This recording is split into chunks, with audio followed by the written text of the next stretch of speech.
and they hit me up and they're like, "Oh, we're staying in Stewart for a week. Can you just tattoo like this half sleeve?" And blah, blah. And I was like, "It's not that easy." I said, "But listen, email me. I will absolutely see what I can do."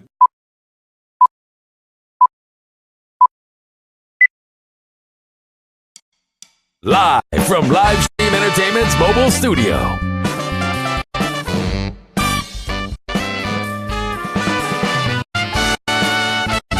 It's the best damn internet show. With your host, Ken Hurley.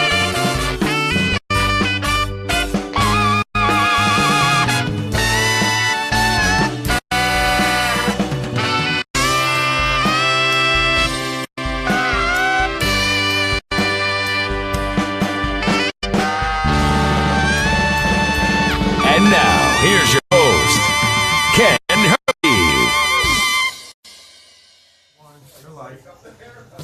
And we're live, ladies and gentlemen. What's up? This is Ken Hurley from the Best Damn Internet Show.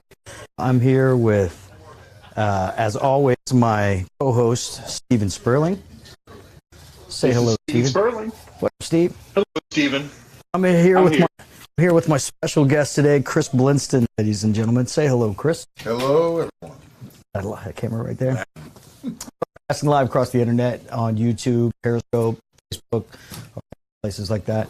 This is the Best Damn Internet Show, and this week, you guys have spoken. So I'm absolutely flattered and honored to be here and share one of my oldest and dearest friends. And I thought, what cooler way that off the show by somebody of this caliber to talk to and to do something like this. So this is the deal. I asked you guys at home what you wanted. Whether you wanted a logo, a picture of the logo of the show, or whether you wanted Marley, my cat, which is the coolest cat in the world. And you guys chose Marley. So ladies and gentlemen, we're going to walk you through it and tattooed by Chris Blinston. If you don't know who Chris Blinston is, he's been tattooing for how long? Have you been tattooing? Right at 21 years. August, I think it's around 27th. They'll hit 22 years. A long time. A long time, and I've known you almost as long, dude. Yeah, absolutely. I think we know each other. We're right at about 19 years. Pretty crazy. About 19 years. We'll get into that in a little bit. But we're going to start. Chris, let them know what we've gone through so far. All right. I mean, pretty much we've done the basic setup. Everybody's that's ever had a tattoo knows the general setup here. We've got our ink caps and our lubricant of some sort. We've got green soap or dial soap. We've got water. Everything's a sterile field within this area. We've got our drip floss. We've already applied the stencil to Ken's leg after shaving it. Shaved my leg. Yeah, yeah. A lot more hair than on people's legs. Right. So we've already set all that up, and we're ready to roll just with the tattooing part. As far as what kind of equipment I use, in the 21 years I've been tattooing, we've gone all the way from the old school coil machines, metal tubes, needle bars, and now we're up to more modern designs.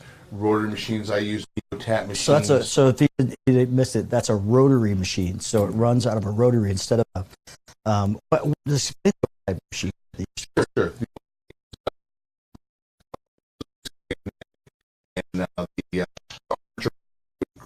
the negative and positive effect because they connect. That's what gets the arm moving down. That go back and forth, which causes the needle to go up and down. So if you know what it's about. Yeah. And then over time, technology is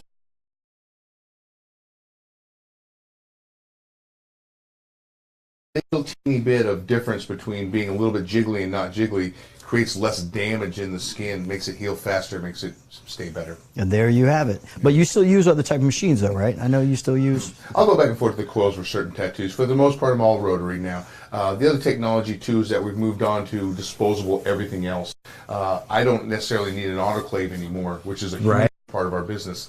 Because everything I'm using is already sterilized. So what he's saying about that is when you hear a lot of people talk about tattooing back in the days, every piece of that machine would need to get sterilized in an autoclave before you could use it again. And that's these tubes, the grip, the grip, and the needle, and the needles, which they started making disposable needles back when I started helping Chris. People still made needles. you still made your own, which is a very lost art, I think. Absolutely. So nobody does that anymore. Very few people now that even know even how to get a hold of the product, let alone make the needles. So, when I started 21 years ago, you had to know how to make needles because that's how you made needles. Yeah, and it was pretty much, and that's the crazy thing. I mean, I'm no tattooist, but being in the scene like I was, it's most of the guys that I knew.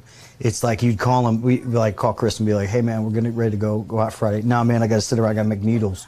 Or I've got a bunch of stuff I've got to clean, I got to autoclave.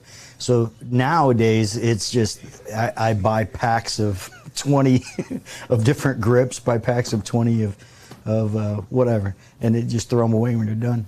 So that's crazy. So have cost effective wise, what do you think is more cost effective? Back the old school way? Yeah, the old school way is still more cost effective. This because the technology's new. These new needles called cartridge systems. You literally have these different needle sizes. So I have a 3 in there, a 15, a 14. Different size needles, and you just pop them in and out. It's that simple. But right now, because the technology's new, and they're literally coming from the same 4 factories in China. Wow, that's no joke. That's Even though huh? There's multiple brands. It's the same people. That's the little known fact about it. These things are running about $1.10, $1.20 per cartridge. If you were making your own needles in the old day, 10 cents. Right. Yeah. So, Right. A little solder and everything. But anyways, that's a little history on this kind of stuff that he uses. So we've already went ahead and went and laid the stencil. So we're going to go ahead and get started getting tattooed while we talk. What we usually do at the very beginning of the show, we talk, Steve and I talk about like current events of things that are happening. And I think the only thing I really want to talk about is Marvel and Game of Thrones. What about you, Steve? Nice. Chris doesn't watch either one of those, by the way. I do not watch either one of those, but I respect those that do. I really do. So, for you Game of Thrones, apparently you've started a whole new season, so I'm sure you're very excited. Steve? So, all right, so getting started here. I have a couple of sponsors. So I don't watch Game of Thrones either. Well, hold on. We're getting into the sponsor part of the show. Chris, go ahead. Yeah, I got a couple of sponsors, which just means I'm just telling you the equipment I'm using. So you got the Neotest, but I also use Helios needles, and I use Eternal Link. So for those people out there that like to watch and know what I'm using for products, that's my products. I haven't been sponsored by those companies. Hashtag Eternal Link and hashtag Helios. That's it. There you go. For those in the know, shout out How to about both Dial those guys. Soap? Are they sponsoring you? Dials, they are not sponsoring me. If anybody who's been around me in the past week, they know that Ken needs a shower. But so Chris went ahead and put Vaseline. Is that what you did? That is Vaseline. I'm still old school with the Vaseline. For me, the new salves. I'm not a big fan. Everybody of anything. makes one now, right? It's Everybody like, makes it seems one. like everybody has an organic salve or a. Well, the new big thing is is the CBD oil. Everybody's throwing that in and everything. So. I knew it would happen. Yeah, funny enough, that actually works pretty well. The problem they haven't perfected yet is that the CBD oil is such a good product that it actually sucks that stem cell right off your body. So No way. Yeah, they got to make it so that it won't mess with that. But they're almost there. Well, that's crazy. CBD oil. It seems like that's a common thing that we always talk about somehow through our show. Yeah. Somehow this is the pot show. I don't know how that happens. That's it.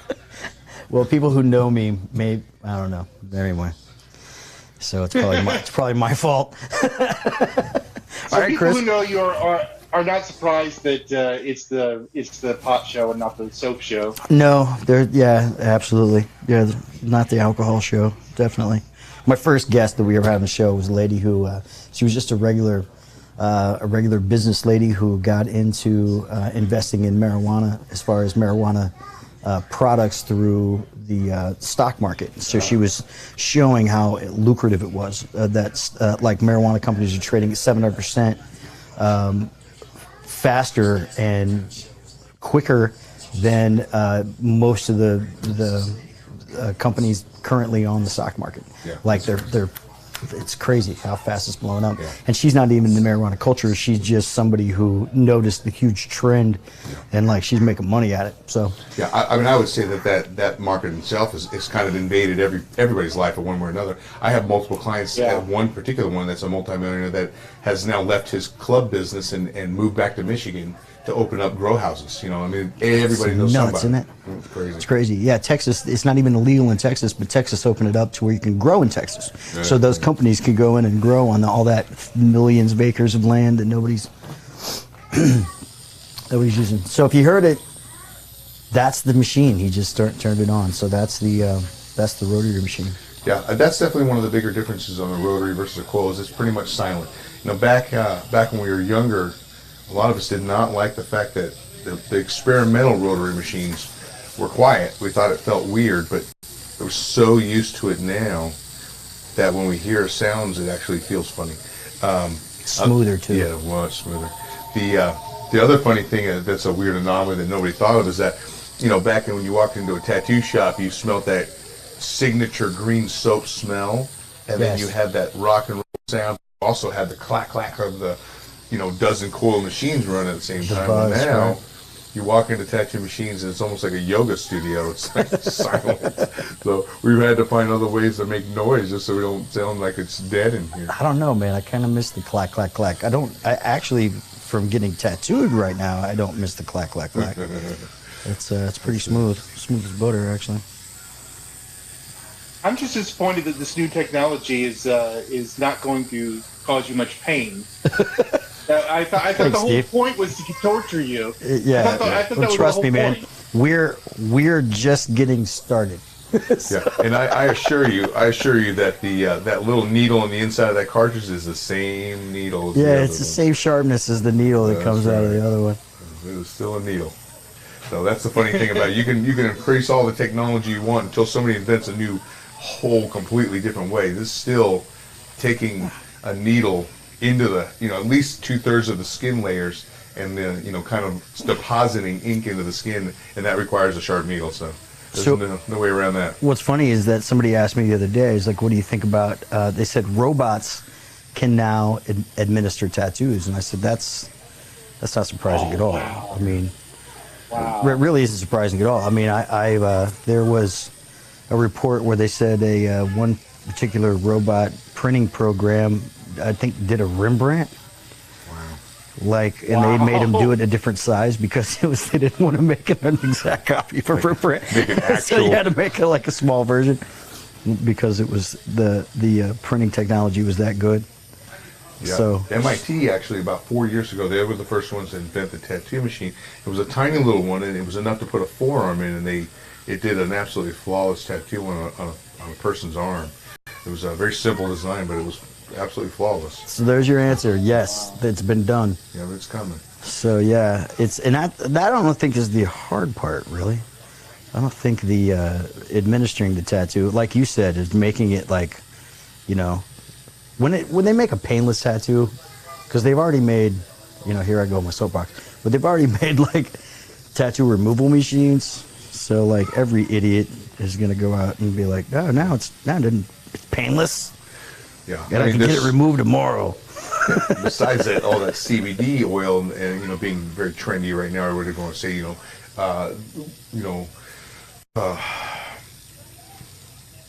I lost my train of thought. Where I'm going. You said, oh, the CBD oil, does it have a pain element in it? Oh, there we go. That's what I was going with. Yeah, the massive market for anesthetics has exploded. There are so many products now that have, you know, up to 4% lidocaine, you know, to help numb the skin. They've pretty much taken out the pain of getting tattooed now for the most part, which is, you know, again, if you're an old school guy, you want people to kind of earn that tattoo or the rite of passage to wear it, you know, but I agree. that's gone now. You know, people will sit for, like for instance, the old, like, mark of excellence on a weekend tattoo was to tattoo somebody for about 12 hours straight. Right. And now the mark of excellence is to tattoo somebody for 3 days straight for 12 hours for 36 hours. Oh my God. In complete, yeah. Jesus, are you serious? That's it. Complete entire back pieces in one weekend to full color, full. But what's that do to the skin? That's got to Well, be hamburger, man.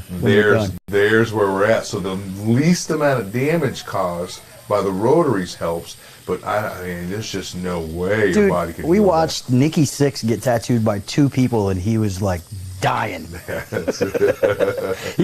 I saw an interview where he talked about it. He was like, "Well, you know, it wasn't that bad, but I was there." that. Yeah. He was none too happy. He was like, "Okay, guys, I'm gonna take a break."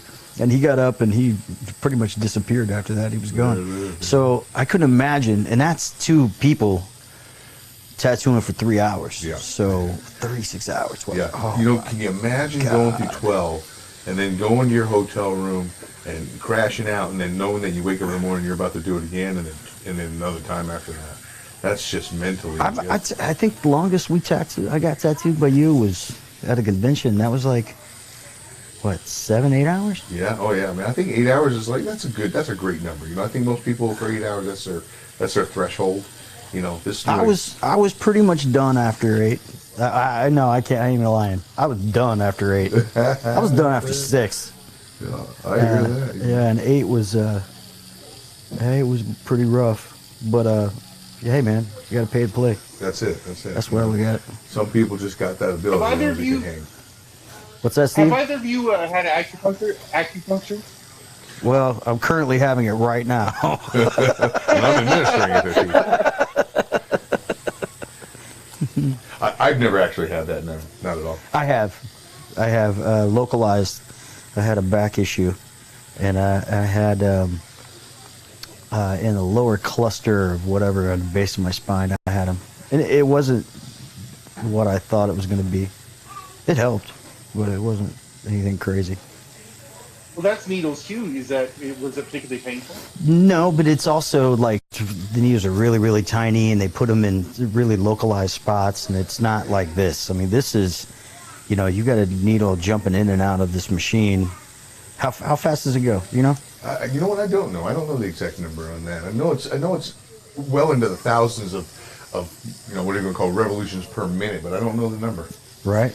You know, and especially the other thing too is that even the rotary, just like the old coils, they're completely adjustable by my power supply, which is hidden down here in my work desk, and that runs off of the different amperatures. So I'm running at a 10.0, and you can run that anywhere from a 5 down up to like a 14 or 15 before the thing's a maniac. Dude, we're getting nerdy in here talking about tattoo you know, machines. This is great. So that aperture, you know, changes the setting of the machine completely. I mean, you're talking doubling and tripling the speeds. So Right. where I'm at 10 amps, I'm not really sure exactly what speed that's at. Right. There you go. Something for we're gonna nerd out and find that out sometime. Maybe. Maybe. I got nothing to do for a very long time. Yeah, right. Someday you're sitting around going, I'm so freaking bored. Let me find out how many revolutions a minute my tattoo machine puts out ink. That's it. I'll tell you, I've seen some really neat videos on Instagram and all that where people slow down their video using their iPhone or whatever else. Mm-hmm. And even that slow motion, man, that thing's moving along. So it's Oh, it's cranking. Pretty Yeah, cool. I have seen that too. So when you started tattooing, what was the everything like back then? Like, what was this? Like, I know everything comes in styles and waves. Like, things come popular. sure. Like, what was the thing then? 21 years ago. Yeah, right, man. Well, I mean, you know, the honest beginning of my career was in the barracks in the Marine Corps. So everybody that knows me knows that that's where we actually started. And that's with our good friend Smitty. And you know, we started tattooing each other in the barracks, and then we had tattooing the guys in the barracks, and then on and on and on. And I think back then we were just beginning the tribal phase of this whole business.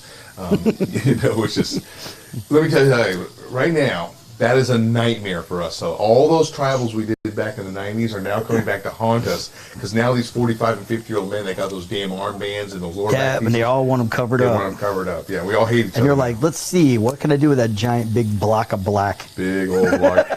and artists that were really good, man, we hammered in that. Oh, yeah, yeah, because it's still black, and it probably still looks great. I actually saw a guy the other day that had a tribal, armband, and I was surprised that he's a Florida boy, so like he's out in the sun all the time, and it looked great. I was like, damn, I want to talk to the guy that gave me that tattoo. Give him some props. So, you know, so we were started out back in the 90s. That was the main trends like that. There were still lower back pieces. People still hiding tattoos. Females definitely were hiding their tattoos way more than they are now. You know, if you want to talk about stuff like that, you know, the difference between men and women getting tattoos, the percentages, we're way above 50% now in females getting tattooed. They're definitely around the 60 percentile of being tattooed more than men. We have more female clients than male clients. Is there a demographic now? Back in the day, it used to be, I mean, it literally, I mean, the cliche, the bikers, the rebels. I mean, if guys got tattooed, you know, if you were a cop and got tattooed, it was like an eagle, Yeah. or, you know, but I mean, those were the those were the demographics back in the day. What about now? Yeah, I'd say, man, we have transcended past all that now. We are completely mixed across the board in as far as getting tattooed. Color does not matter. There's almost as many minorities getting tattooed as there are, Caucasian, if you want to say that. Your female to male ratio is because that was a big thing back in the day too. Is the way to transfer color onto different skin tones. What was the deal? So a lot of folks didn't get tattooed of color because they were afraid they couldn't see it. Absolutely, yeah, that's long gone. We figured out how to tattoo in different styles that are more bold and graphic, and man, they get tattooed just as much as anybody else. I'd say our client base here is probably 60% white and 40% minority, which is pretty darn close to being equal. Right. And not nobody's upset about that. Like you would think that you would be clamoring for, just give me the light skin to tattoo, but man, they're doing just as cool stuff too. You just change your style to do something that's more of like a trash polka or a bold graphic or something like that. Yeah. And you're still doing cool stuff. So speaking of trash polka, like the first time I ever heard about that was from Ink Masters, which you were on. You were on season 6 of Ink Masters. For those who at home who might recognize this man, was that a positive experience in your life? Yeah, I mean, I think it's twofold on that. I have other questions about it, but I just kind of wanted to ask that. Sure. In the first place, doing that kind of a thing is a huge promotional opportunity. And so I would say, as far as promotions, that thing was outstanding. Being nationally recognized on a TV show that's very popular is excellent for your business. Right.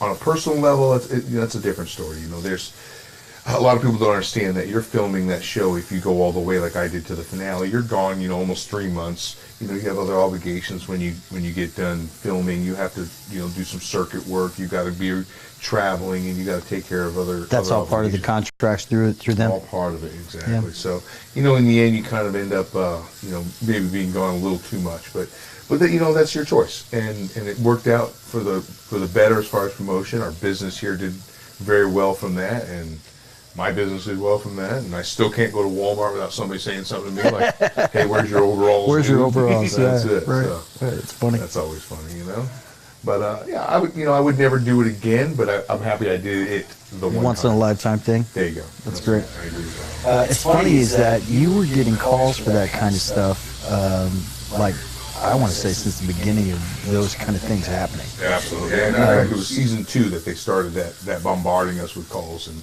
Well, even before that, I want to say that we were in, was it Kansas City when you got a phone call? We were someplace, and I remember you getting a phone call, somebody asking you if you were interested in being on a show. And this was before Miami Ink. This was before all that stuff. And I could be off, but I remember the conversation pretty much going like, okay, I kind of know where I am in the business. How many of the guys of my caliber have you talked to and have turned you down? And pretty much everybody turned whoever that was down. Because at the time, there's kind of a rep thing, kind of a, I don't know, maybe I'm saying the wrong word. No, I agree with you. I think there was a severe block on the people in our business that were in the upper echelon were just kind of saying no to the television shows. I don't think anybody really understood what those shows could do for promotion for you. But we also kind of thought, what right do you have as a TV show to come in and look at what we do? We're the ones earning the right to be here, kind of thing. So I agree. I remember the time frame we're talking about. I think we're talking about the mid 2000s. Right. And I think everybody we know turned that show down. I think. Yeah. And actually, we talked about it to some of the other guys. Actually, one of the guys I want to say that I talked to about it was he was on the show with you, St. Mark. Oh, there you go. He was at that show, and I mean, he was talking about how somebody actually called him and talked to him about that show as well. Which is funny is that they went from those caliber of guys, and I'm not talking any trash about anybody who was on that show, but they went from all these huge big name, back then it was magazine guys, because you didn't have the internet, you didn't have any of that, the internet wasn't what it was now. Right. And it was, I think I was pretty shocked that I saw the people that they got, which were people I'd never heard of. Yeah, absolutely. I think you know, I mean, I can name off a couple of names for sure that were part of that original group that were not going to do TV shows, you know, and within 1 year of Ink Master popping, or Tattoo Wars, which is the one that we kind of snuck on there for the South Florida edition. And, Right. I remember seeing that. Actually, I do remember that. That's the one, yep.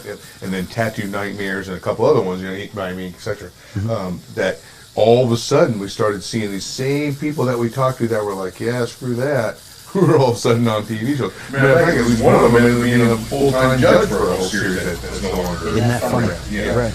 So people figured out that, you know, promotion is promotion. Now, let me tell you something funny. I was sitting on my Instagram yesterday, and I was listening to watching some feeds, and a specific artist who I'm quite fond of, I think he's a good artist, posted the email from the producer of Ink Master for season 13, and said and the email said, hey, we know we've reached out to you before, are you interested in this season? And his exact answer was essentially in a polite way of saying, fuck off. And I told you before, I'm telling you now, but he posted that. And his feedback from people was absolutely crazy on the people that were supporting him on telling that show where it could stick itself. And I was actually kind of surprised by that. I thought more people would be, you know, supportive of this. Wanting him to go on too. There it is. I don't know, man. See, I'm watching what you went through on that show, and anybody but at home will watch the show. If you don't, it's on YouTube or whatever. You can go watch it. I didn't agree with the decision that they made, and granted, it is a reality-based TV show, so you know they're gonna do what they're gonna do for whatever ratings or whatever. I think the wording that I like to tell people all the time is, you know, they're going to make TV, and your career doesn't matter to their TV. So if your career gets in the way of their TV, they'll just move you out of the way. But if your career Keep can help, making that TV. That's a pretty good way of putting it. Yeah. I guess the Tuttles from American Chopper will probably agree with you 100% on that. There we go. And that's where I would. That's how I knew about that. I worked at Harley for quite some time. And I felt the same way about what the TV shows were doing to the motorcycle industry as what they ended up doing to the tattoo industry. Some of it bad, some of it good. Some people that saw the things that happened on TV and thought that that's the way it was. And half of that shit was made up for TV. It really wasn't that way at all. And so I knew. You know, I worked with you right after that here in Florida, and when Miami Ink started, I got to see a lot of that. How people saw what they were putting out there, and then they would come to, you know, so our shop's here in Florida. So they would come to the shop, and they were like, yeah, I want to get this and this and this. I want to get this portrait this big, you know, and you have to explain to them, no, they can't, but Kat Von D does. Yeah. And you're like, okay, all right. You know, I always tell people the other thing too is, you know, the real superstars of those shows are the editors. You know, they can take anybody and turn them into anything they want. As long as they have enough content to make it work. You're absolutely right. I always laughed when people would come to the shop and they'd be like, I want to get this. Can you text me today? And I'm like, no. They're like, well, I'm just going to go down to South Beach and go to Miami Ink then. I was like, okay, I'll see you tomorrow. Thing. It's not a real thing. That's right. Yeah, I actually walked in the doors. That's a funny story. Well, I don't know about Miami. That show called Merlin's, and it was an actual, you know, operating tattoo shop. And then when they decided to make Miami, whoever that production company was, they actually bought Merlin's from the owner, and then changed the name and changed the look inside. You know, and eventually that became known as Miami Ink, like it is now, and it's owned by Ami now. But he had to buy it from that production company. Right. So when the show was actually going on, the deal was that there were different people in there tattooing during the day, and then they would have the cast come in and film and tattoo then. Absolutely. So yeah. like, the cast wasn't there during. People would walk in and be like, "Where's Ami?" Yeah, exactly. I don't know, in New York, probably at his own tattoo shop. But yeah, that was an interesting time, just seeing how everything changed. Like I said, how do you think that, like, the Miami Ink culture and TV and everything, how do you think it changed it for the good? Oh man, so, you know, the good thing about all of the massive amount of if you want to call it exposure tattooing got was one, you know, it mainstreamed it. You know, it is definitely more accepted and more understood. It tenfold increased the technology, hence where we end up with the rotaries, the disposables, the cartridge systems, all that. You know, and the status is, you know, it's a money thing. You know, necessity is the mother of invention, and the people that have the money are the ones that's going to profit from that. But Right. you know, for us on the back end of that, although we have to pay for it, this is a much better product. This is safer, it's cleaner, it's better for us to use, it does a better too. And it is what it is. You know, I think that actually helps with the demographic too. When we talked to you, like, you know, back in the day, there was a demographic. You did have a certain type of person that would get tattooed or look to get tattooed. Yeah. Now it's anybody. Yeah, and there you go. There's the major push on that. Is it's just okay. It's accepted. It's normal. It's not weird. You know, I know a specific person who, you know, just went and got a forearm tattoo from wrist to elbow, who was in a medical facility and probably has no damn business or right having that tattoo on her forearm, but you know, that she's now moved on and it's not even going to be found on her business. It may be just overlooked. So that's kind of, it's normal, you know. I hate to admit this, but I was at Ultra last weekend. Yeah. Yeah. Gotcha. I was at Ultra, and all the cops that were, or police officers, pardon me, that were parking everybody and they were doing all the security and stuff, over half of them had sleeves. It was the craziest thing I have seen. I don't know if that's got to be a Miami thing, to where they just need people so bad. They're like, we don't care, bro. We don't Well, I'll tell you, whatever. we tattoo probably 20% of our business here is somebody in uniform. We're big uniform shop. We prefer Right. those kind of people. You know, we like to work with people that you know work for a living, we call it. Right. So we're intimate on a lot of the knowledge on that stuff, and it's definitely by the area. So depending on what that department's policy is how their people are going to be. We have firefighters in Davie, which is next to Hollywood, Right. and Davie can have full sleeves and Hollywood cannot. You know, Wow. and that it totally changes. So unfortunately, we'll get a lot of business from one, but not from the other. That's weird. I didn't know that. What are you saying? Are you saying there's laws against specific types of tattoos? Is that what you're saying? He's asking, is the laws? It's not laws against it. No. It's he tattoos police officers, firefighters, first responders, and depending on the department, like whether it's for Indianapolis, whether it be like Marion County or another county, like one would allow you to have tattoos, another county would allow or not allow you to have tattoos. And it's the same way around I here. see. That's what I he's see. saying. So it's like Exactly. in Miami, they're much more lenient for the police officers apparently of the tattoo policy, as they are in some place like Deerfield, because Deerfield I don't see any police officers with. Yeah, You know. I think you're dead on with that. Do people have to get their tattoos removed if they want to be in specific police departments? then? They definitely have a That how it grandfather clause for everybody we've ever talked to, but I will tell you this. For instance, Palm Beach County just put through, I know for a fact that they just put through about 50 or 55 recruits through their sheriff's department. They're hurting for people. And but they had so many applicants that if you don't meet their criteria, they just simply walk right past you. So it's kind of more of a fact of how you come into the department is going to matter whether you get hired or not. But then once you're in, you know, then you just got to follow the policy. But if you already have them and they hire you, your grandfathered in, there's nothing they can do. They can't make you remove them. Okay. When we were in the Marine Corps, it was the same kind of thing. They didn't want you getting tattooed while you were in the Marine Corps. Of course, everybody did. But if you had tattoos, they had to pass. They had to approve those before you got to go ahead to even go to boot camp.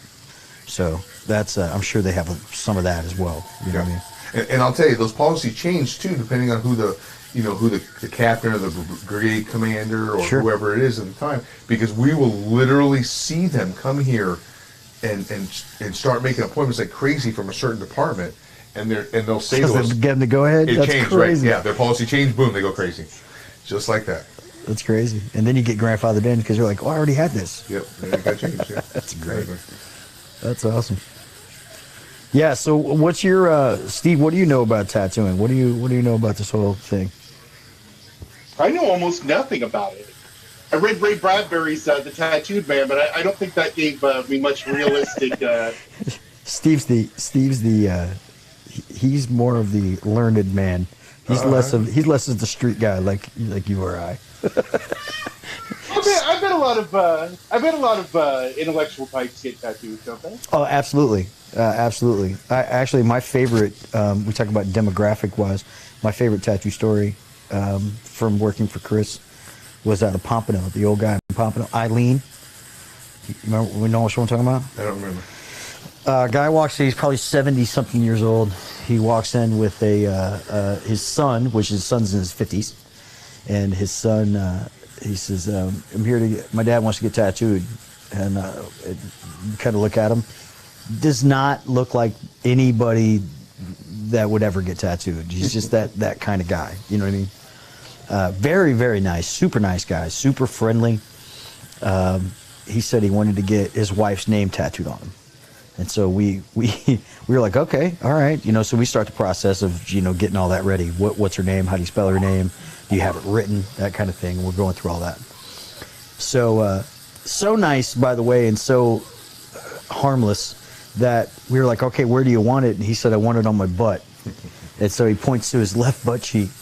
And Chris was, all right, well, you're going to need to drop your pants and let me get. And he's standing in the lobby, and the guy just drops his pants in the lobby, and we're like, no, back here, come back here. And the guy's like, oh, I'm so sorry, I didn't know.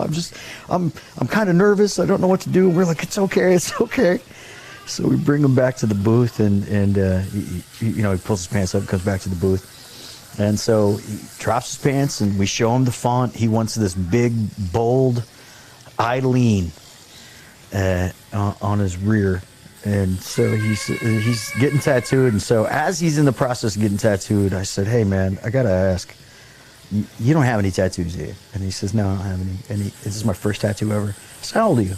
He said, I'm 75. And I said, what makes you want to get your wife's name on you at 75 years old? And his answer was the best answer ever, ever, ever. He says, that woman's been on my ass for 50 years, and I want her on my ass for 50 more. So I'm pretty sure Chris tattooed him for free that day. Yeah, oh yeah. Chris was like, sit down, this is on me. Yeah. As soon as you started talking about it, I knew exactly what you were talking about. Right? Well, and the best part of that thing was that he got that tattoo, remember, and he was like, you could just see in his eyes, he wanted somebody to ask him, like, ask me, please ask me why I got this damn tattoo. That was the best I've been part, working on this punchline for right. a week. Yeah. That whole tattoo for him was like a joke. It was like a punchline for him, but it was real. It was his wife. And well, the funny part is, I was like, "You gonna go home and show her?" And he was like, "Hell no, she'll kill me." That was the best. Yeah, that was good. That's a really good one. Yeah, that was a fun time. Yeah. Jeez. It's been on my ass for 50 years. I want her on 51. That's right. It's like, why are you gonna go home and show her? He goes, hell no, she'll kill me. So, Eileen, if you're there, if you're listening, Eileen, Yeah, that's it. you're the best tattoo story I've got so far.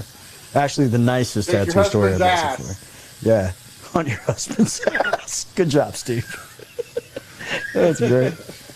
You have a better tattoo story than that? What's your favorite tattoo story, Steve? Or Chris? Yeah, man, you know what? Sorry, I got so many stories over the years. And the thing is, they go back, like you said, they go, you G-rated, X-rated, which way do you want to go with this? It's the internet. We can talk about anything. That's right. I'll tell you. We'll talk about. We'll keep you nice. I'll tell you my one of my fun, crazy stories. One of the weirdest tattoos I ever did. So back in Big Brain, Omaha. There's back in we're talking about 04.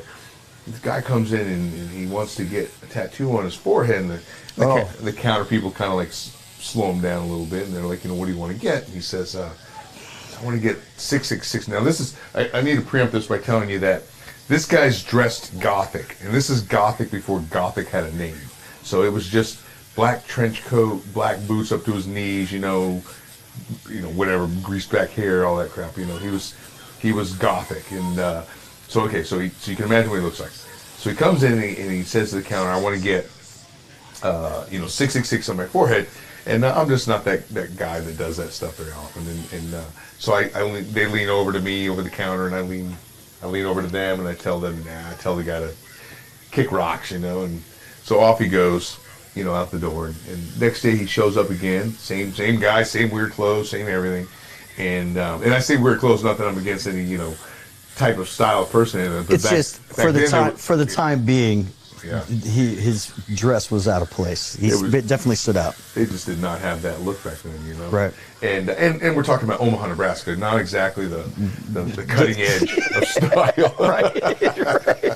The mecca of fashion. That's right. For those that did watch season 6, those overalls, by the way, those were an homage to Herbie Husker, just so everybody figured that out. They didn't really tell about that. But go look up Herbie Husker. So the guy comes in the second day and he says, hey, I want to get that 666 on my forehead, and I'm a little more annoyed with the guy, and I just tell him, kick rocks again. So off he goes, and at this point I were kind of like laughing, and then he comes in on the third day, and he skips right past the counter people this time. He's not even going to bother with them.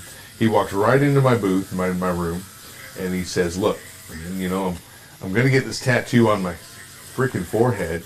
And, it's going to say 666, and it's going to be right out there in the open, and everybody in the whole world's going to see this tattoo on my forehead. So I want it done right. Would you please do this tattoo for me, And he says, I'm not all fucked up. I'm not on drugs. I'm not, wasted or nothing like that. And so I said to him, man, if you're going to talk to me like a gentleman like that, then all right, I'll do this tattoo for you. So that's all it takes to make huge decisions. Bad decisions, folks. Be a gentleman. That's right. Talk nicely to me. Talk nicely to me, and I'll do whatever you want me to do. That's right.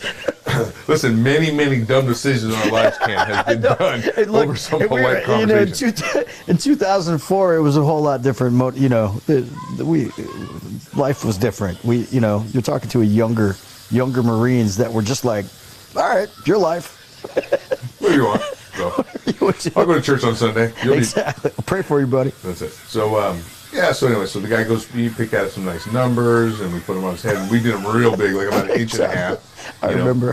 Forehead to forehead, These things were like, that's bro. It. Like giant. Yeah, and that's it. So we tattooed him, man. It turned out real sharp, good, clean work. That's exactly what he wanted. And so the story gets weird is that, so we go through all that, and then... This is where the story gets weird. Yeah. It didn't get weird before this. Before that was dead normal, But so the guy pays his money, whatever he does at the front counter, and then he walks out. Now everybody's been to Big Brain, Omaha. It's kind of on a busy little street there. I think it's Jackson Street, and right in the old market. And shout out to Big Brain One. There it is. Woo-woo.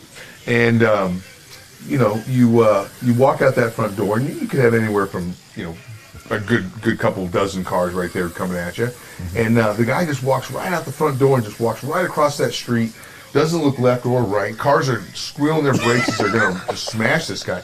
And he doesn't give one shit. He doesn't care one bit. He literally is floating across the street. If I could do his face, he literally just kind of went like this, stuck his neck forward, and kind of walked headlong into just traffic. Yeah. And the thing was, because we had all seen the guy walking out, we were all watching him, so we all saw it. And it was like literally watching Satan float across the street. We weren't even sure what just happened. Yeah. And and I remember thinking to myself, I just tattooed the devil. Yeah. And I'm fucked now. All he was missing was the official stamp. Yeah. Bink. Like as soon as he got it, like his whole thing, he was just like, now I create mayhem. Yeah, it was like God gave me 3 chances to say no, and I just fucked it up on the third one. You're like, why not?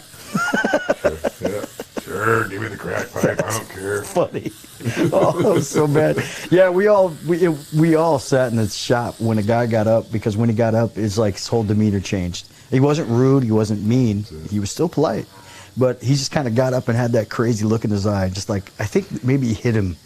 That he was like, now I am the son of Satan. That was it. Yeah. Well, know what was the weirdest thing to me, man? That was let's call it 04. That's probably about where it was.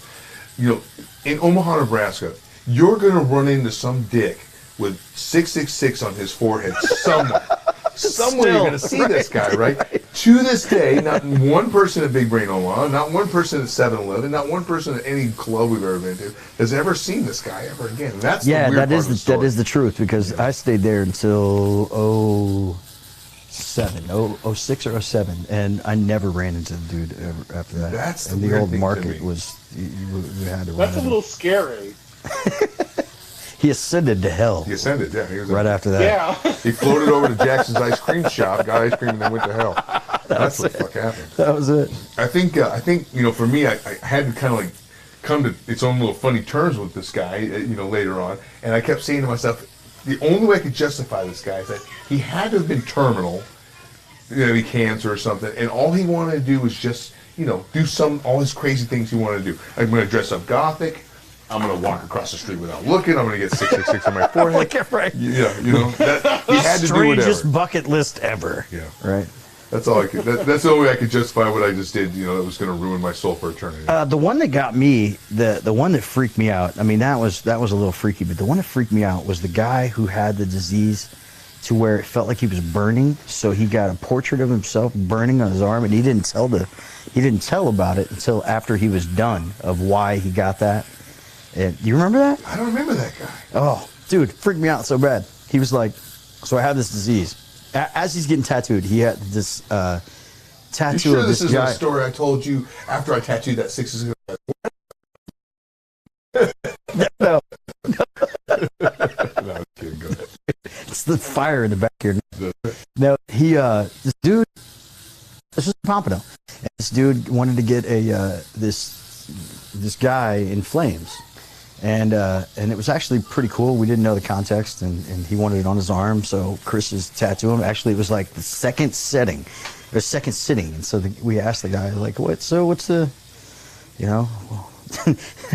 tell me, Ami James, what's the story behind your tattoo? Right. And the guy was like, well, I have this disease, and eventually it will it's terminal, but it's like this excruciating pain, and it makes my nerve endings feel like I'm on fire. And we were like, oh, Okay. all right. And so he wanted he wanted basically a visual depiction of what he's going through, and that was kind of creepy. That was weird to me. One of the neat things about tattooing weird tattoos is if you ever see them again. And I got one that just happened the other day. The guy we tattooed, I don't know if you remember, we had freehand this whole crazy roller coaster on his arm, and it was going in and out of all these different faces that were like hell faces. And he was talking. Oh, about I don't how remember it was that one. I know what you're talking about, though. Yeah, and I didn't this see guy it. was hard to deal with, and he was definitely on the back end of a rehab, and all these roller coasters. He was talking about going through the mouth was him going into these parts of his life that were hell and coming out better or whatever. Oh, yes. And that guy showed up here about 2 months ago, and I mean we're talking 10 years later. Yeah. And he's clean, he's got a family and kids, and that tattoo's still on his arm, obviously. But he's moved on to other better tattoos. But he's a pressure washer guy. And he actually pressure washed my house the other day. But That's great. So we went from like rehab and hell to pressure washing.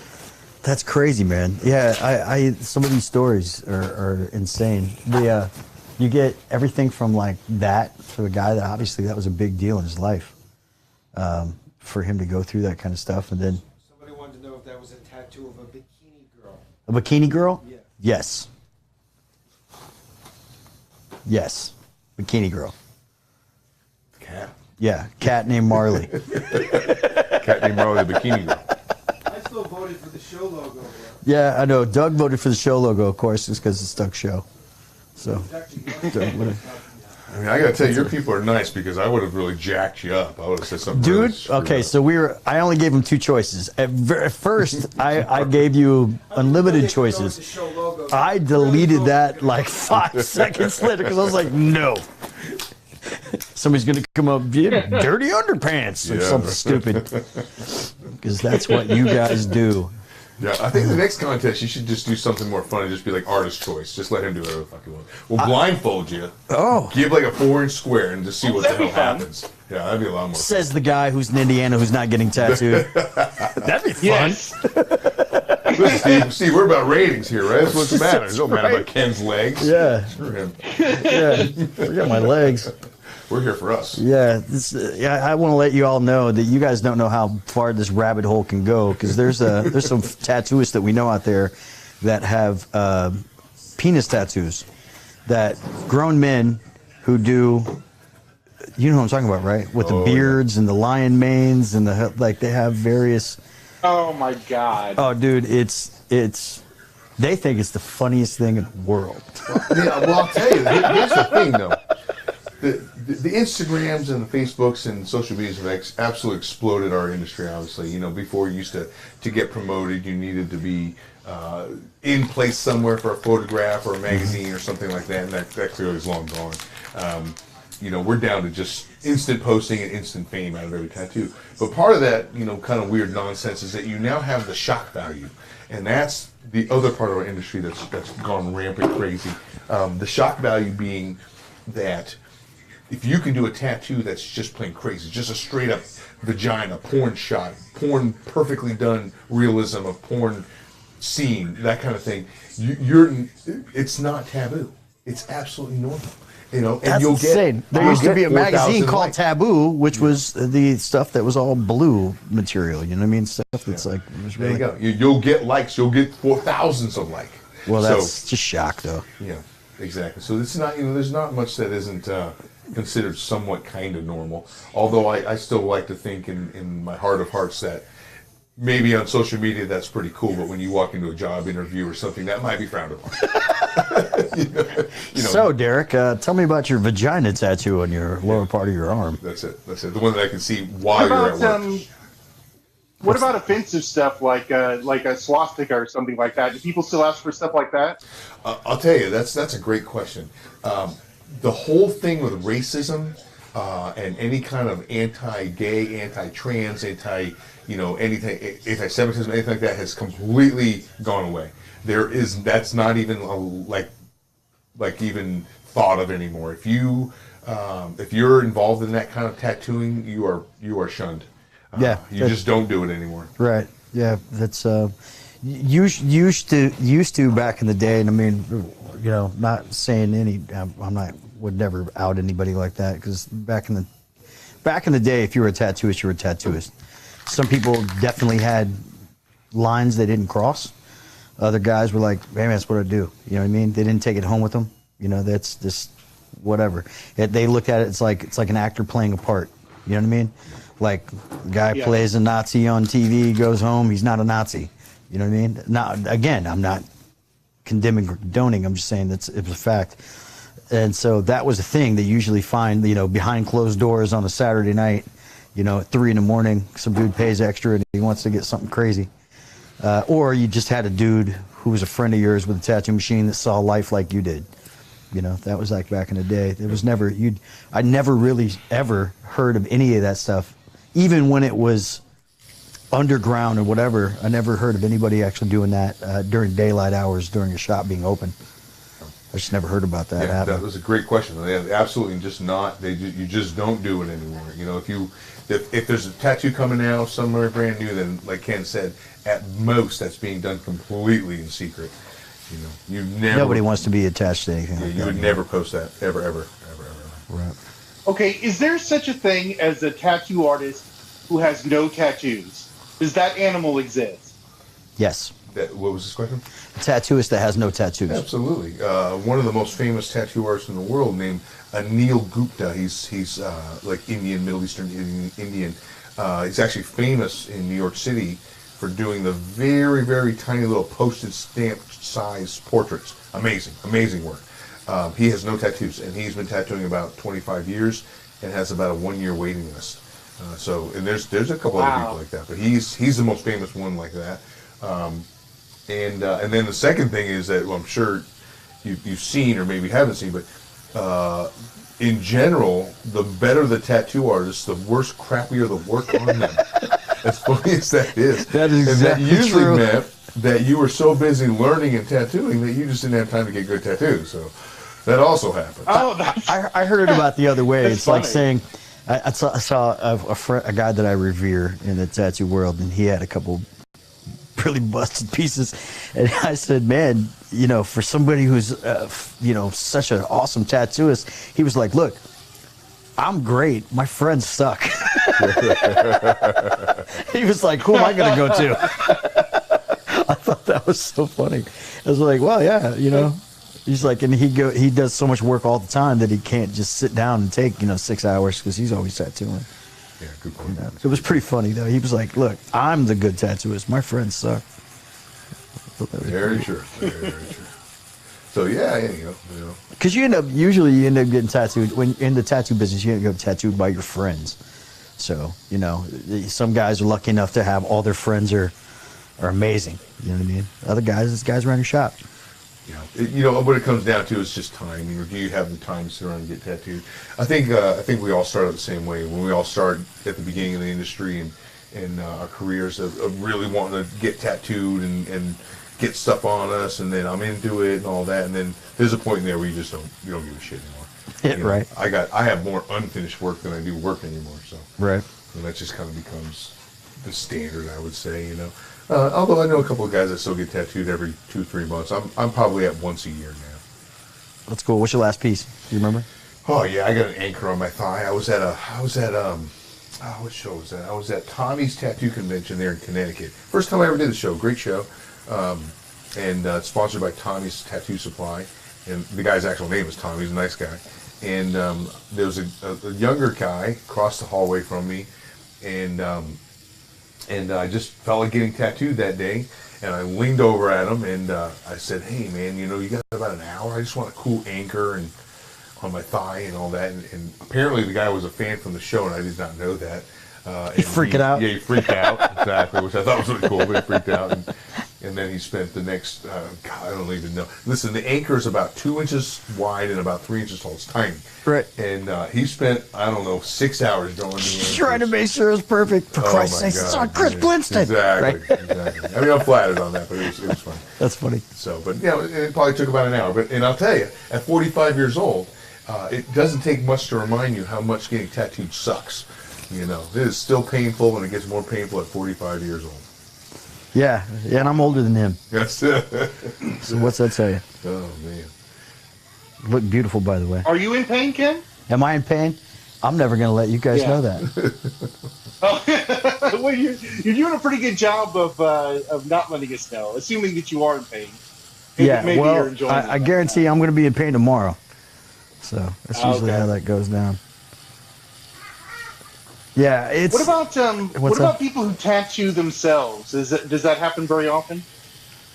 people that tattoo themselves, Chris? Does that happen? Oh, very gotcha. often? Okay. Well, so back in the old times, we're gonna call that in the 90s. Or The old The old times. times. Back in the Medieval old times. days. medieval times for me. Back when we was. first started tattooing, I think this is kind of standard for anybody that just first started tattooing. You're trying to figure out ways to learn how to tattoo. There's a lot of cool products now. The rubber pads, the fake body parts made out of that same kind of like flexible rubber that tries to simulate skin. It's not, to be honest with you, it's not very good at simulating skin, but it does a good job of accepting the ink into it. And so, it's good practice stuff. But we didn't have that stuff back then. And I'm sure you've heard like funny little stories. People like, oh, I heard a friend tattooed an orange or a pig's foot or An something. apple. Somebody told me a potato. There you go. So, and those stories are kind of true. At the same time, they're not. But I was lucky enough in its own funny way that I had a whole barrack full of really not so smart Marines, just like myself. And they were just like, "Hey, tattoo away, man." So You tattooing today? yeah, exactly. So here's the best part is that they would pay me in beer. Yeah. So as I'm drinking the beer, Your I'm tats. practicing tattooing on. I'll these get guys. it's so good.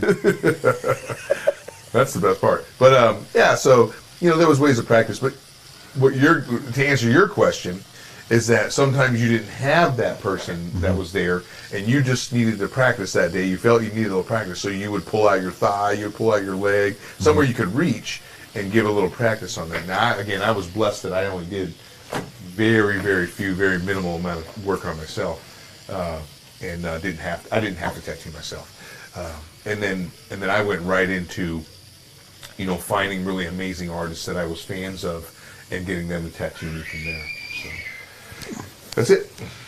That was cool. Yeah, it's fairly common, Steve. You'll have some people will. I've actually heard some people that are pretty against it. But I don't know why. I mean, hey man, you're learning to tattoo. It's your tattoo. It's your body. Yeah. Go for it. You know, this industry's changed a lot too with the, the social media thing has done, I mean, good and bad. And you want to talk about some negative stuff. So one of the good things about social media, as far as being able to, you can book yourself in a private studio with social media by having people contact me through quote DM me or quote, hit me here, hit me up here, hit me up there, and you can absolutely keep your whole personal schedule relatively full with that, without ever having to have an actual shop to walk into to book in a paper book. But one of the negative effects of that is that every small little young guy that doesn't feel like they can deal with a business owner or another shop owner, they will just go do a private studio, which is quote basically in their house, and they won't follow the laws and regulations that are required. But they can sustain themselves by using the social media. That kind of thing is, good for us because, again, I pull a lot of business off Instagram. I have about 60,000 followers, so I could pull, business off the Instagram in a couple minutes. But so can somebody else that's not tattooing legally. So kind of a double-edged sword on that weird little scenario. Right. Do you find it's that's the other weird thing that I found out about, or that I feel about the modern day tattooing? I don't feel that some folks have gone by it, I don't want to say in the right way or the wrong way, but in traditional way, as far as earning a spot in a shop or earning it, you can go on Walmart.com and buy tattoo machines. Yeah, oh yeah. Again, we're going back to the new way of TV shows. Here now you're getting into the negative effects of TV shows. So one of the negative effects is that because it has become mainstream, there's a lot of money involved. A lot of money involved means more products. More products means more accessibility. Exactly. You don't need to earn your tattoo machines anymore. You don't need to work in a shop. You can work solo. You can learn to teach yourself off YouTube videos.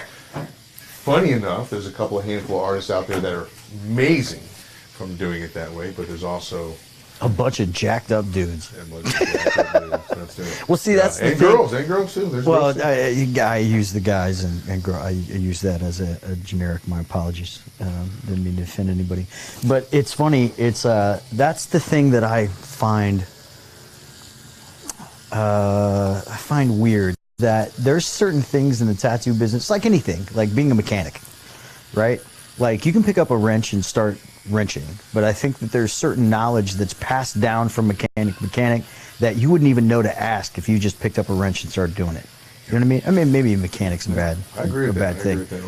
But yeah, there's certain things that you wouldn't even know to ask those questions because you didn't even know that's a real thing.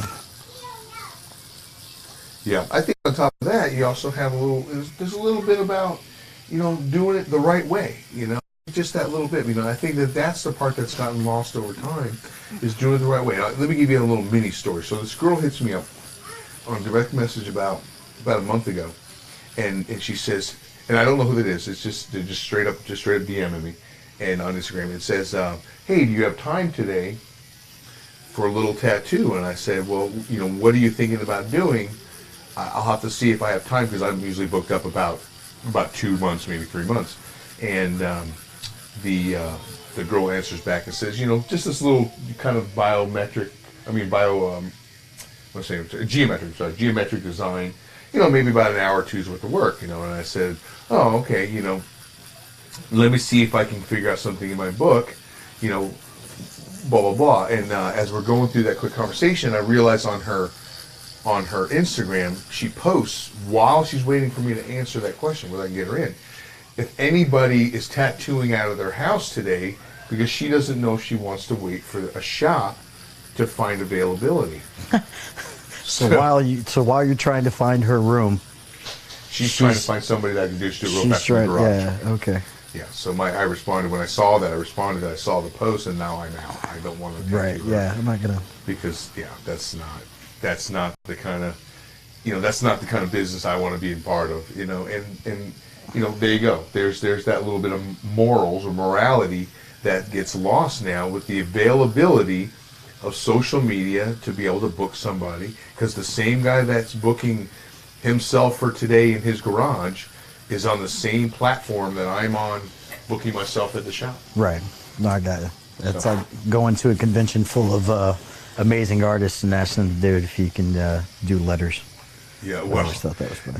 the funny thing about letters, though, is that letters has now become an actual nationally recognized category. Which Yeah, well, from the cool. different crazy fonts, but back in the day, it was just so funny. The guy walks up and he goes, "That's an amazing back piece. Can he? Do you think he can do initials?" Yeah, No, you're right. absolutely not. That's where initials are. Is like that's his kryptonite. That's it. He can do bold realism and full color bomb tattoos, but no, he can't.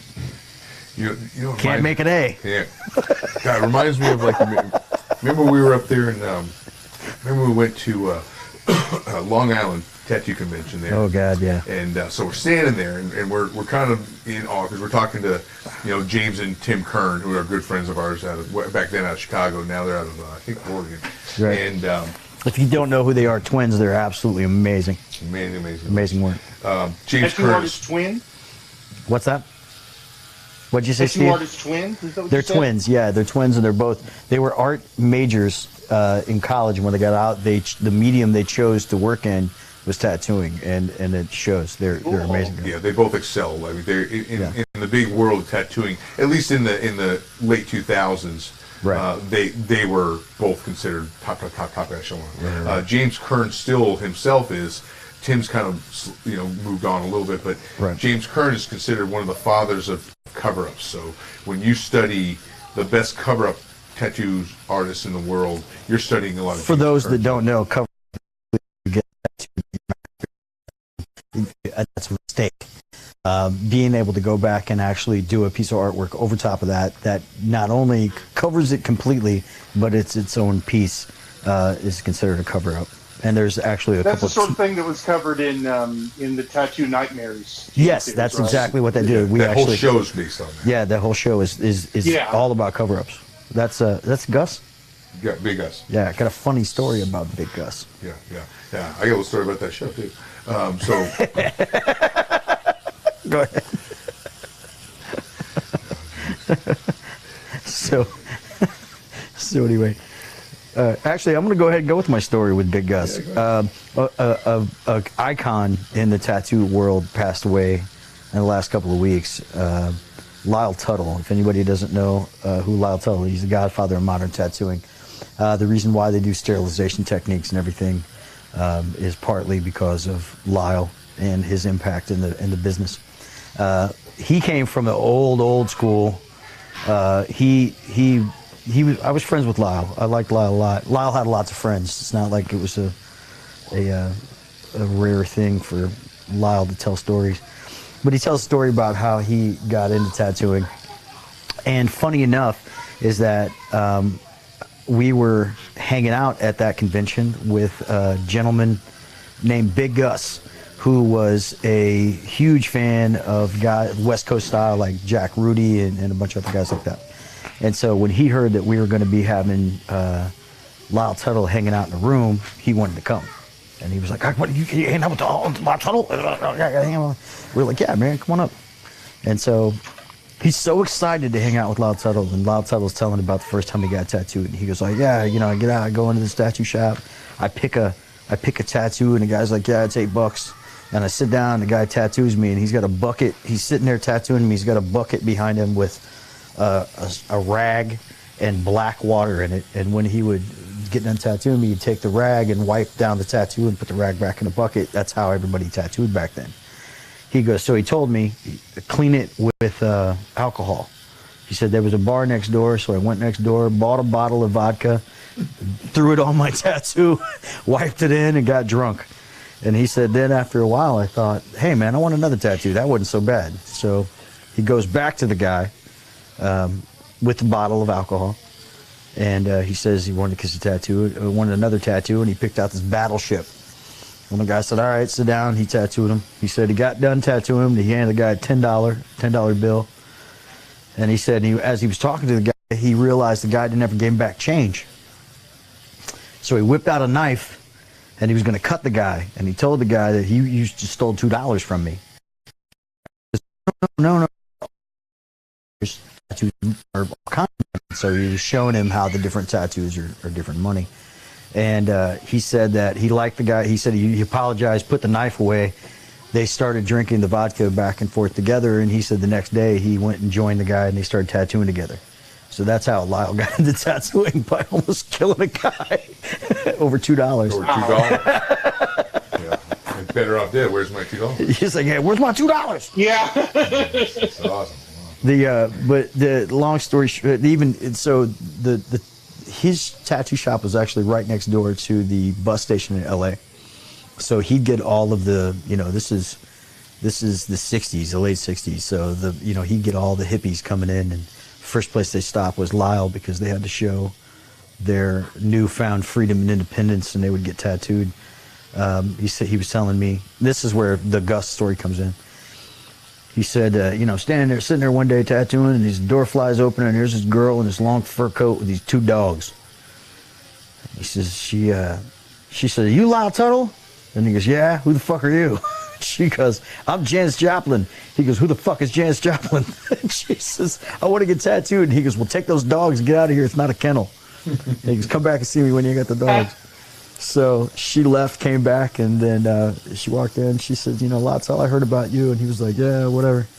And then he finally found out who Janis Joplin was. But he's the one that gave her a little tattoo. Now, these are the stories. I will say this, that I love Lyle to death, and those stories did change slightly Over the depending years. on The number of cocktails. depending on the number of cocktails and various other things that were going around at the time. But rest in peace, Lyle Tuttle. But as he's telling that story, you got Big Gus, and Big Gus is going, "But then so what happened with the coat? Or what happened with the dog?" And he's like, okay, and he keeps like, "All right, just calm down." And so about the third time of interrupting Lyle goes, "Hey man, you're doing a lot of this. Try this." And I turned around and looked up. I was like, "Oh, Lyle just told you to shut the fuck up." So that was so funny. True story, ladies and gentlemen, true story. But yeah, Lyle Tuttle. But anyway, I'm sorry, I cut off your story. You said you were talking about it back in the day, man. Yeah, we're just talking about like going out to Long Island doing that thing. You're talking about meeting Jack Rudy of all people, and Yeah.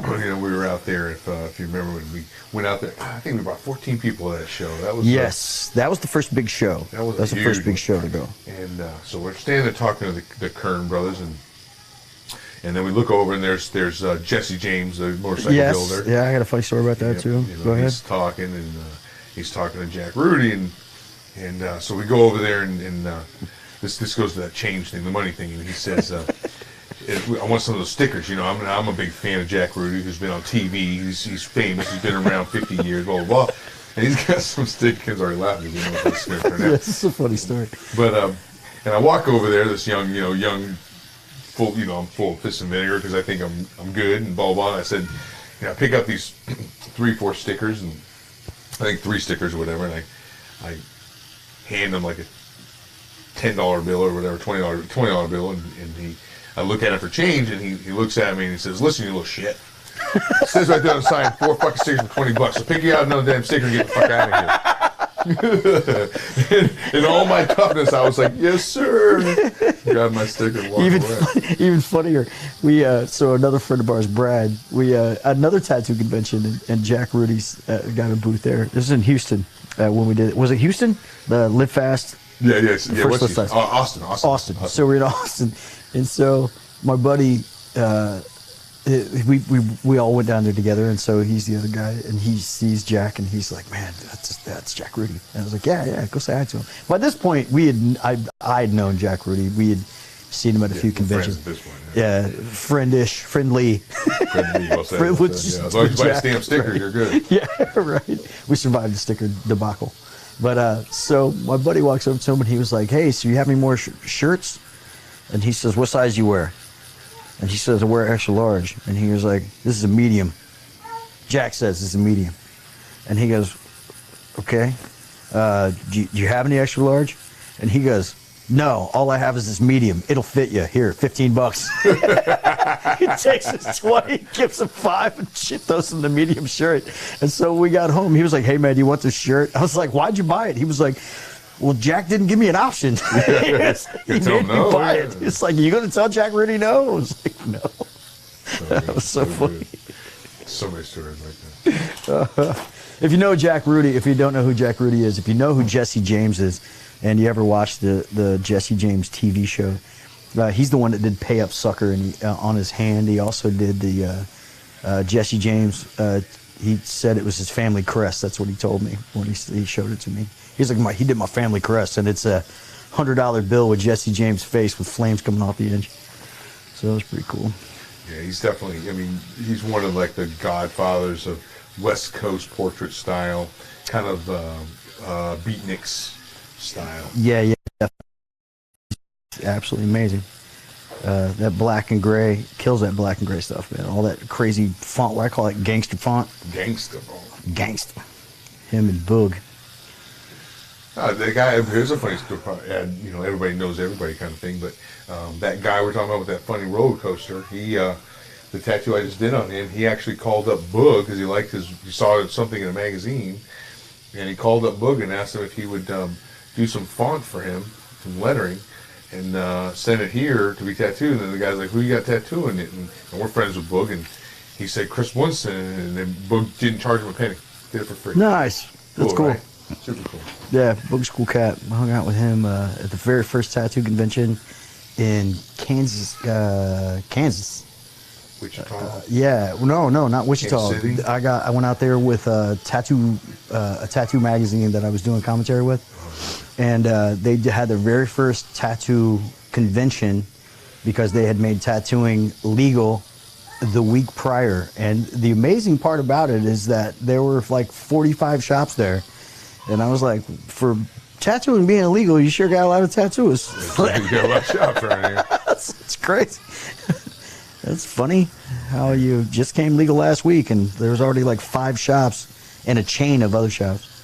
There's that one guy who is the construction worker who had 4 tattoo shops. Yes, who has some dumb money. Yeah, well, yeah. I think Omaha had one of those guys too. I remember The that plumber. back in the day. The plumber The guy. plumber guy who was like, I want to own a tattoo shop. I think that's Smitty's best friend. Is he? No, Yeah, Kate's that guy, right? hates that guy. God. Yeah, we're just going to show up and tattoo out of this trailer. Yeah. What's wrong with that? Remember Smitty shut that guy down at the Harley one time? At my shop. Yeah, your the place, tattoo yeah. shop, And that or guy just at the ate- Harley shop. That guy ate Smitty alive like the next few years. Did he? Like at the state building, and every time Smitty would go somewhere, they jack Smitty up. That's funny. It was like he talked with the wrong shark or something. Yeah, right. It's the politics of tattooing, ladies and gentlemen. And all we were actually trying to do is making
is the minute you do it, that white part just sucks that ink all around. So Wow. if you did blue, pink, red, white, whatever, Kids I mean, blue. black, most people do black.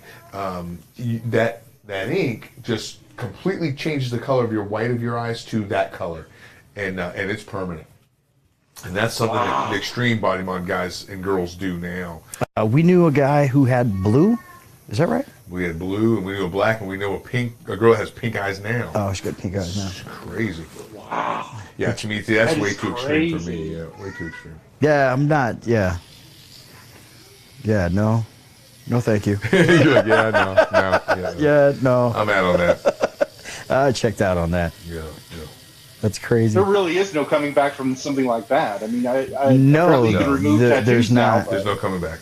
No, and there's actually guys who, in the early stages of that, guys have got serious eye damage because they were stupid and didn't know what they were doing.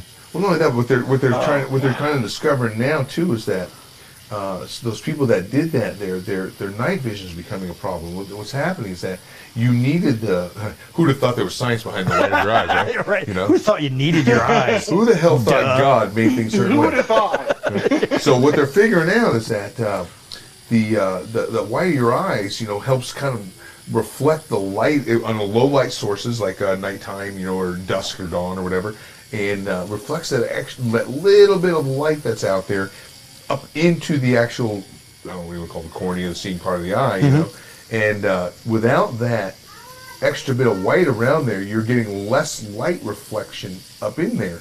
So when all of a sudden you black out your eyes, so what people are having is they're having horrible, horrible night vision, and there's no fixing that. Yeah, Wow. That's crazy.